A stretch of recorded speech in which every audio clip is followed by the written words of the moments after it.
Getting to know you, getting to know all about you. Our class would be called a bit irreverent too, because one of the things that we all pretty much knew is it was likely Vietnam in our future. So if there was something that was happening and we weren't really happy about, you know, we might get a little testy about it. And our basic phrase was, "What the hell are they going to do? Send us to Vietnam?" And you know, because we knew we were going anyway. So it was kind of an interesting time. That was our form of protesting. Let's just put it that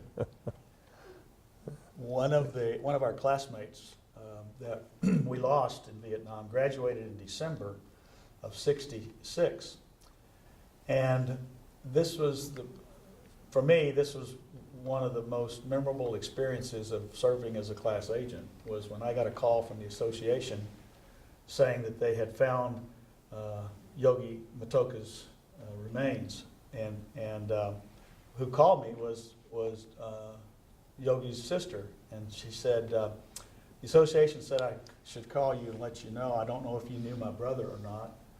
And I said, know him. I said, he was my best friend. And so we had since he was on patrol, he graduated in December, but they had him on the wall, and the association had him as a class of '66 because they thought he graduated late with the class of '66 instead of early with the class of '67. So when his sister called, and I explained to her, and I said, "Is there anything we can do?" And she said, "Well, there's a couple of things. That one of them is that it's bothered the family all these years that they have Yogi's name on that memorial outside of the quad and have him listed as a class of '66." I said, "We'll get it fixed." I had no idea how we were going to do it. We'll get it fixed.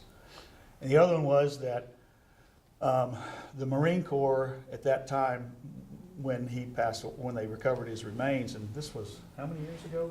Maybe 5 or 6 years ago, Yeah. something like that. They at the time were busy, and the only thing they wanted to have a bugler play taps, and the Marine Corps sent him a cassette tape, and I said, that ain't gonna work. So I called John Van Alstyne, who was the commandant at the time, and I said, John, you got a problem. He says, what do I got a problem about? And I told him the story. He says, we'll take care of that. And they took care of both things, and they sent 3 buglers from the band for the funeral, and it was on a football weekend. And so the funeral was held in the morning, and then there was a luncheon, and I know you were there, and I think there's we had so many people show up for that, for our classmate, that and the governor showed up. the governor and flag officers and in Smithville, and it was one of the most saddest and happiest times that I can recall for the class of '67. They actually made a documentary of the recovery of his remains, and so you can probably Google it. Yeah, it's called An Ocean Away. An Ocean An Away. Ocean Away.